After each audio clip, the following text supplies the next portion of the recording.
नमस्कार, मेरा नाम अभिषेक भारती और आप द भारत मित्र देख रहे हैं। और जो बाघमारा का मधुबन इलाका है, मधुबन इलाके में दो पक्षों में झड़प हुई। विडंबना ये देखिए कि इस खबर को अपने अपने एंगल से प्रसारित किया जा रहा है। कुछ लोग कह रहे हैं कि चंद्रप्रकाश चौधरी और ढुल्लू महतो के समर्थकों के बीच झड़प हुई। कुछ लोग कह रहे हैं कि सिर्फ दो समुदायों के बीच झड़प हुई। कुछ लोग कह रहे हैं कि दो पक्षों के बीच झड़प हुई। लेकिन असली बात क्या है? असली बात यह है कि यहाँ झड़प वर्चस्व को लेकर के हुई। कुछ लोग कह रहे हैं कि चंद्रप्रकाश चौधरी चाहते थे कि वहाँ पर जो है आम लोगों को नियोजन मिले ना। कुछ लोग कह रहे हैं कि नहीं, कारू यादव जो हैं वो तो उनका जेएमएम से कोई वास्ता नहीं है ना। मैं आपको बताता हूँ सच क्या है। सच ये है कि चंद्रप्रकाश चौधरी वहाँ पर अपना वर्चस्व चाहते थे और कारू यादव वहाँ पर अपना वर्चस्व चाहते थे। चंद्रप्रकाश चौधरी आजसू, कारू यादव जेएमएम। चंद्रप्रकाश चौधरी चाहते थे कि वो जो हिलटॉप आउटसोर्सिंग है, आउटसोर्सिंग मतलब पैसा, तो भैया सबको पैसा चाहिए। कारू यादव को पैसा चाहिए था, आज चंद्रप्रकाश चौधरी को भी पैसा चाहिए था।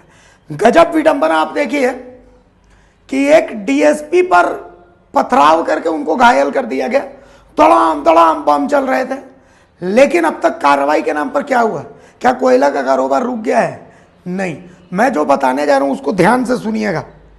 निरसा के मुगमा, कापासरा, गलपरबाड़ी और पंचेत, इस क्षेत्रों में जबरदस्त खेल चल रहा है। पंचेत के लुचीबाद, खैरकियरी, जमडीहा, करगिल में, कालू बथान के में भी कोयले का खेल जो है वो धड़ल्ले से चल रहा है। इन जगहों पर कोयला खदानों के बंद पड़े मुहानों को खोल दिया गया है। मजदूर बाहर से बुलाए जा रहे हैं। जो मजदूर हैं वो लोकल नहीं है, बाहर से बुलाए हुए मजदूरों से काम करवाया जा रहा है। आपको पंचायत ओपी क्षेत्र की बात करें तो यहां पर 4 साइट चल रहे हैं और इन चारों साइट से जबरदस्त कोयले का खनन चल रहा है।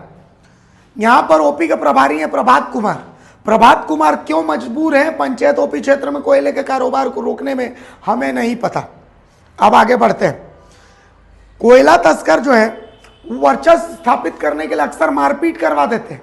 दो पक्षों में लाठी डंडे की भिड़ंत करवा देते हैं और कुछ दिन पहले भी इसी मामले में दो पक्षों की भिड़ंत हुई थी। 1 दर्जन से ज्यादा लोग घायल हो गए थे। लेकिन हुआ क्या? इस मामले को लेकर के पूर्व विधायक अपर्णा सेन गुप्ता भी पंचायत ओपी प्रभारी से मिली थी। हुआ क्या? कुछ नहीं हुआ। चलिए, अब निरसा में कपासरा में बंद पड़े परियोजना से कोयले का अवैध खनन जो वो बदस्तूर जारी है। निरसा के थाना प्रभारी है मंजीत सिंह। मंजीत सिंह इन इलाकों में क्यों नहीं एक्शन ले रही है, मंजीत सिंह ही बता पाएंगे। कोई भी प्रशासनिक अधिकारी पहुंच जाए, कहते हैं कि कोयले की माफियागिरी को लेकर के वो प्रशासनिक अधिकारी बाहर से जब थाने में घुसता है तो बहुत गुस्से में घुसता है, लेकिन थाने से जब बाहर निकलता है तो बहुत खुशी से निकलता है। अंदर ऐसा क्या होता है किसी के समझ में नहीं आता है। कापासरा और मुगमा इलाके में भी अवैध उत्खनन के दौरान पहले भी कई बहुत बड़े बड़े हादसे हुए। इसमें तो ऐसा होता है कि कुछ लाशें निकल जाती, कुछ लाशें अंदर ही खत्म, परिजन सिसक सिसक के रह जाते हैं, लेकिन आखिर किसके पास जाए फरियाद करने। कालू बथान ओपी के, कालू बथान में पुराने कोयला तस्कर फिर से सक्रिय हैं। यहाँ पर तस्करों का अपना भट्ठा है। अपने भट्ठे में रात के अंधेरे में कोयले को डंप कर देते हैं और उसके बाद यहाँ के थाना प्रभारी हैं कालू बथान के नीतीश कुमार। नीतीश बाबू भी क्यों नहीं एक्शन ले रहे हैं पता नहीं। मैथन और गलफलबाड़ी में भी कुछ अलग तस्वीर नहीं है, वहाँ भी तस्वीर कुछ ऐसी ही है। पूरे निरसा अनुमंडल में हर दिन सैकड़ों ट्रक अवैध कोयला निकलता है, लेकिन एक्शन के नाम पे बाबा जी का घंटा। अब आते हैं धनबाद के बलियापुर। यहाँ है अलकडीहा ओपी। अलकडीहा ओपी में भी कोयले का खेल चल रहा है रात के अंधेरे में। कोयला माफियाओं के नाम भी बता देते हैं। सुधीर रवानी, बादशाह, पंकज, पिंटू, राहुल, रोहन, साहिल, आकाश रवानी, ये बलियापुर के कोयला तस्कर हैं। लेकिन मजाल कि इनके ऊपर एक्शन हो जाए। ऊपर से अलकडीहा ओपी के बारे में कहा जाता है कि वो इन कोयला तस्करों की मदद अलग से कर रहा है। 2 भट्टा संचालक हैं मनीष अग्रवाल और उमेश महतो। रात के अंधेरे में बलियापुर में इन्हीं के भट्टे में कोयला डंप होता है, फिर यहीं से ये बाहर के जो मंडियां वहां पर भेजा जाता है, यहीं से सेल हो जाता है। तो अब कुल मिला करके देखिए, एक बात मैं सच बताता हूं आपको। सच इसलिए बताता हूं क्योंकि देखिए अपना चरित्र जो है वो बिका हुआ नहीं है। मैं ये तो नहीं कहूंगा कि मैं ईमानदार हूं, लेकिन मैं ये भी नहीं कहूंगा कि मैं बेईमान हूं। अब आप कहेंगे कि क्या है?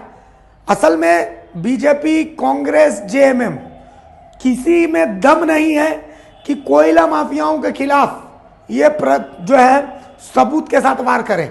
आप देख लीजिए ना, चंद्र प्रकाश चौधरी की अपनी मजबूरी है, दुल्लू महतो की अपनी मजबूरी है, और कारू यादव की अपनी मजबूरी है। आप किसको सही और किसको गलत बोलेंगे? तो कुल मिलाकर के पुलिस भी मजबूर है। भले पुलिस शो ऑफ कर ले कि हम माफियागिरी रोक देंगे, ये वो डीएसपी, अगर ये जो डीएसपी हैं इनको और भी गंभीर चोट आती तो भी पुलिस कुछ नहीं करती।